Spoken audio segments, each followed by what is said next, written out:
অন্নপূর্ণা যোজনা 13 পাতার এই ফর্মে যদি তোমরা এই 7টি কোয়েশ্চেন ভুল লেখো, অর্থাৎ এই ফর্ম ফিল আপটা যদি ভুল করো এই 7টি জায়গায়, তাহলে কিন্তু তোমরা টাকা পাবে না। পাকা ঘর বাড়ি, 4 চাকা বাড়ি যদি থাকে তাহলে কি তোমরা অন্নপূর্ণা ভান্ডার পাবে নাকি পাবে না। রেশন কার্ডের ফ্যামিলি আইডিটাও কিভাবে বার করবে এই ভিডিওতে দেখিয়ে দেবো।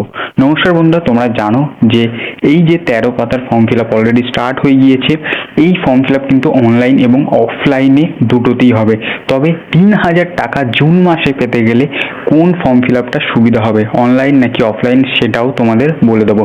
দেখো বন্ধুরা, এই যে ফর্ম ফিল আপ হতে চলেছে এখানে কিন্তু বিভিন্ন রকমের কোয়েশ্চেন জিজ্ঞেস করেছে। তার মধ্যে বেশ কিছু কোয়েশ্চেন আছে যেগুলো কিন্তু তোমার পুরো পার্সোনাল ইনফরমেশন চাইছে, এবং যেগুলোতে তোমরা ভাবছো যদি এর আমরা সঠিক উত্তর দিই বা বলে দিই যে আমাদের 4 চাকার গাড়ি আছে বা আমাদের 3টের বেশি পাকা ঘর বাড়ি আছে, তাহলে কি অন্নপূর্ণা ভান্ডার পেতে কোনো অসুবিধা হবে। তোমাদের একটা কথা বলে দিই, এইগুলো কিন্তু শুধুমাত্র তারা যে ডিটেলস কালেক্ট করার জন্য নিচ্ছে, এর ফলে কিন্তু কেউ বাদ যাবে না। তবে হ্যাঁ, এখানে কি কি তোমরা উত্তর দেবে তোমাদের বলে দিই। দেখো, প্রথমেই যেটা এখানে রেশন কার্ডের যে ফ্যামিলি আইডি চাইছে, এটা কিন্তু তোমরা অনলাইনে যাবে, অর্থাৎ ক্রোম বা গুগলে যাবে, সেখানে কিন্তু রেশন কার্ড বলে লিখবে, WB রেশন কার্ড, এবং ওখানে ক্লিক করবে। দেখো তোমরা যেমন প্রসেসটা তোমাদের দেখিয়ে দিচ্ছি ভিডিওতে।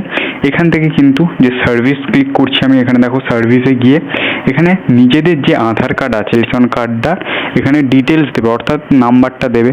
নাম্বার দেওয়ার পর তোমাদের যে টোটাল ডিটেলস আসবে, দেখো এখানে কিন্তু লেখা আছে তোমাদের যেটা ফ্যামিলি আইডি এবং তোমার যে মেম্বার আইডি, দুটোই লেখা আছে। তোমাদের ফ্যামিলি আইডিটা লাগবে, ওখানে ফ্যামিলি আইডিটা দিয়ে দেবে। এবার তোমাদের যে কোয়েশ্চেনগুলোর অ্যান্সার কি কি দেবে, দেখো এখানে যে কোয়েশ্চেনটা তোমরা দেখতে পাচ্ছ, এখানে যেমন কোয়েশ্চেনগুলো দেখতে পাচ্ছ যে 4 চাকা গাড়ি আছে কিনা, 3টের বেশি পাকা ঘর বা বাড়ি আছে কিনা, বা এখানে জমির মালিকানা কত আছে, এবং যদি থাকে সেটার ডিটেলস দিতে বলেছে, মানে বাড়ির বা বাড়ির প্রধানের।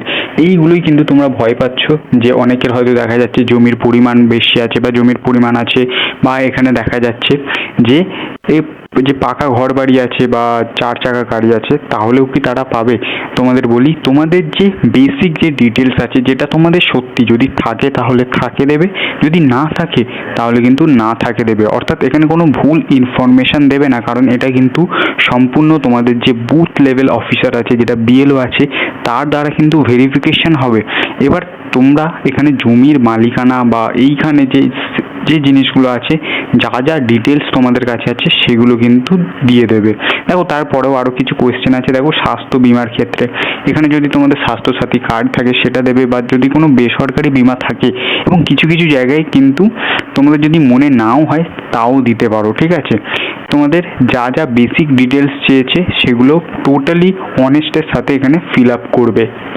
দেখো এখানে যেমন আরও একটা কোয়েশ্চেন আছে যে পারিবারিক আয় কত পরিবারের। এখানে অনেকে ভাবছো যে অল্প লিখে দেবো, এরকম লিখে দেবো, এরকম কিন্তু কোনো ব্যাপার নেই। যেমন একটা তোমরা স্কলারশিপ অ্যাপ্লাই করতে গেলে লেখো 1,20,000 বা 1,60,000 লেখো, অনেকে 60,000 লেখে।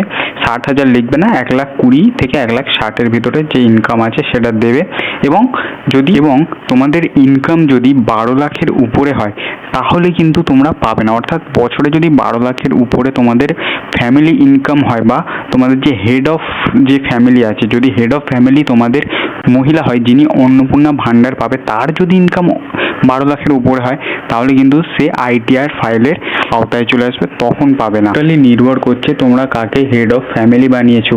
যদি যিনি অন্নপূর্ণা ভান্ডার পায় তার যদি এখানে আয় বলা হতো, সেটার ক্ষেত্রে আলাদা। তোমাদের এখানে পারিবারিক আয়টা সেটা তোমাদের উপর নির্ভর করছে। তবে আমি যেটা বলবো যে ফর্ম ফিল আপের ক্ষেত্রে যে কোনো সরকারি, সেটা কিন্তু তোমরা 1,20,000 থেকে 1,60,000 ভিতরে রাখবে, যেটা কিন্তু একটা আমার মনে হয় যে ফর্ম ফিল আপটাকে সেটা অ্যাপ্রুভালে তোমাদের হেল্প করবে। দেখো তারপরে কিন্তু তোমাদের এখানে আরও একটা জিনিস আছে, যে তোমাদের যে পরিবারের মেম্বার যখন বলা হচ্ছে, অনেকের দেখা যাচ্ছে যে শাশুড়ি এবং বৌমা দুজনেই কিন্তু অন্নপূর্ণা ভান্ডার পেতে পারে। সেরকম কিন্তু এখানে কোনো অফিসিয়াল বিজ্ঞপ্তি নেই যে একই পরিবারের একজনই অন্নপূর্ণা ভান্ডার পাবে। এই ক্ষেত্রে আমি বলবো যে তোমরা যখন ফর্ম ফিল আপ করবে সেটা কিন্তু যদি এরকম শাশুড়ি এবং বৌমা হতে পারে তাহলে কিন্তু দুটো আলাদা আলাদা ফর্ম ফিল আপ করার চেষ্টা করবে, তাহলে কিন্তু তোমাদের অ্যাপ্রুভালটা দুজনেরই হওয়ার সুযোগ বেশি থাকবে। এবার দেখো, তোমাদের মনে হতে পারে যে এই 3,000 টাকাটা তোমরা জমা দিয়ে দিলেই পেয়ে যাবে অফলাইনে। আমি তোমাদের বলছি, এই যে ফর্ম ফিল আপটা হতে চলেছে তোমরা চেষ্টা করবে 1 তারিখে অনলাইনে ফর্ম ফিল আপ করার। কারণ বলছি শোনো, এই যে ফর্ম ফিল আপটা তোমরা 1 তারিখে করবে, যখন তোমরা অফিসিয়ালি যে অফলাইনে জমা দেবে না, তখন এটা কিন্তু পোর্টালে উঠতেও টাইম লাগবে। তাই কারোর ফর্ম উঠবে ওই দিনে, নাও উঠতে পারে। কিন্তু তোমরা যদি অনলাইনে করো তাহলে কিন্তু তোমাদের এনরোলমেন্টটা হয়ে যাবে এবং তোমরা কিন্তু প্রায় 90 থেকে 95% তোমাদের চান্স থাকবে যে তোমরা কিন্তু জুন মাসে 3,000 টাকাটা নিয়ে নিতে পারবে। আশা করি তোমাদের সব প্রশ্নের উত্তর আমি দিতে পেরেছি এবং এই জায়গাগুলোই কিন্তু কোনো রকম ভুলভাল জিনিস লিখবে না। কারণ ভেরিফিকেশন যদি বিএলও এসে ভুল প্রমাণ করতে পারে তাহলে কিন্তু তোমার ফর্মটা পুরোপুরি বাতিল হয়ে যাবে এবং তুমি যেটা 1,500 টাকা পেতে সেটাও কিন্তু বাতিল হয়ে যেতে পারে। তাই যদি কোনো কিছু মনে হয় যে ভুল, সেটা ভুলভাবেই লিখবে এবং ঠিকটা ঠিক লিখবে, কোনো রকম মিস ইউজ করবে না। এবং উপরে যদি ভেরিফিকেশনে ভুল হয় বা তথ্য ভুল প্রমাণ হয় তাহলে কিন্তু আইনের ব্যবস্থা নিয়েও কিন্তু তোমাদের শাস্তি দিতে পারে, এরকম কিন্তু আমি নিউজ শুনেছি।